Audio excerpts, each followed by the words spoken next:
As promised in my last video, today I'll be talking about how to play around your very useful and very helpful random support. But if you haven't seen the first part, go and check it out. But okay, let's get to the point. So every support has its strengths and weaknesses, and our job as ADC players is to recognize them. After all, they did get to the same rank as we did, for a reason. And I am aware that this reason might be picking Makai, but still, let's not take it away from them. They must be good at something, and there are quite a few things to choose from. It could be their skills to engage, disengage, roam, react, team fighting, or even setting up objectives. You have to recognize which one your support excels at, and enable it as much as you possibly can. Most of it relies on your wave management, but let's be honest, in lower ELO even that isn't as important, but it's still good to know some basics. If your support likes to engage or set up kills, then you try to keep wave on your side.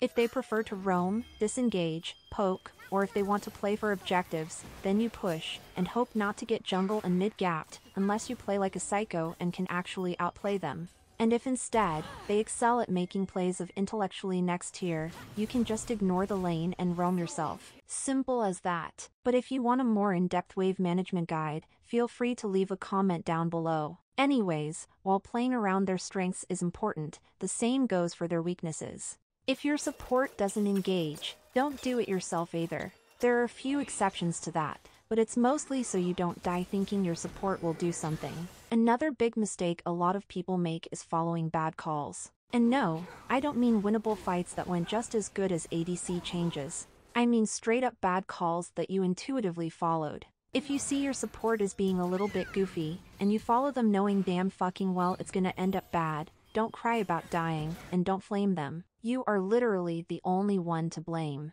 Best you can do in situations like that is to go back, ping your support to fuck off, and hope for the best. Sometimes even trying to help them from a distance can kill you, so you just have to be aware of the risks you are taking. Speaking of risks, next thing I'm gonna talk about is pinging your support. And no, I don't mean pinging them that their lane opponent is very much missing. I mean actually useful pinging. Yes, I know pings are limited because Riot is very smart and totally wants the team play in this game by allowing high-level communication between teammates.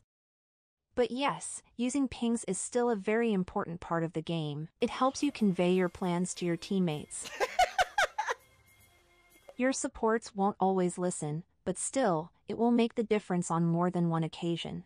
And now, for the most important thing to know, that people simply don't realize. I know it might be crazy, but hear me out. Your supports can't read your mind. Yes, I know. Nobody expected that. You have to instead show it to them with your movement. Body language is an important part of the landing phase, because it will let your support know what you are trying to do. If you are walking up to enemies, it tells them that you are ready for an engage, and if you are backing off, they will most likely back off as well. This will help your support decide if they can engage or not. The same goes for you. If you see your support hovering closer to enemies, that means he will most likely attempt to trade. You have to recognize if it's a good idea or not, and be prepared for a possible follow-up. And it's especially important at the start of the game. Now I'll let you in on a little secret now, on how not to lose lane in the first 3 minutes of the game. This one requires a bit more knowledge, but it's all about the champion's kits.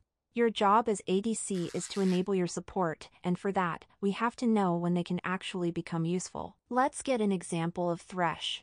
He is a ranged engaged champion, he can throw hook from level 1, and can bully melee champions. You can basically take a fight with him whenever, just because of how strong he is. And now let's take Alistar for comparison. He is a melee champion with a lot of CC. But do you think he can do anything in a long-range fight level 1? I swear to God, I hope none of you said yes. Basically consider him as Yumi, literally useless level 1. So your job in this situation is to babysit him until level 2 or 3, and make sure he doesn't do anything stupid and lose HP before that. Because what's the point of level 2 engage if he has no HP to begin with? Another important thing is tracking cooldowns. Being able to track them is a really useful skill, but you really don't have to know the exact timings for everything, just know which abilities have long cooldown. Most of the time you just have to be aware of them up to few seconds. If for example you see your support uses an offensive ability, and enemy still has everything up, There is no reason for you to walk up for a trade because that would be mental. So you have to be really aware of what did your support use. And I know this is obvious, but I guess not for everyone. The same goes for enemy cooldowns. If they used any ability, you have to consider if you can abuse that fact in the next few seconds. If the answer is yes, just spam ping for a possible trade,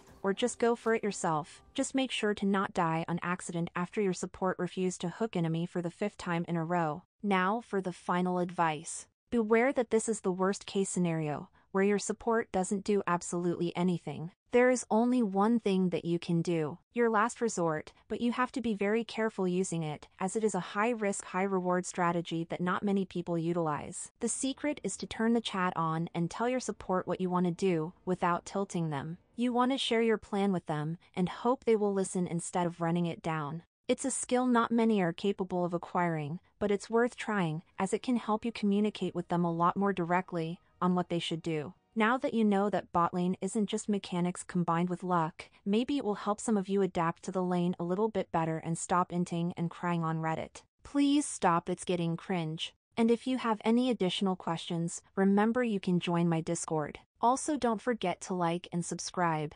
Thanks, bye.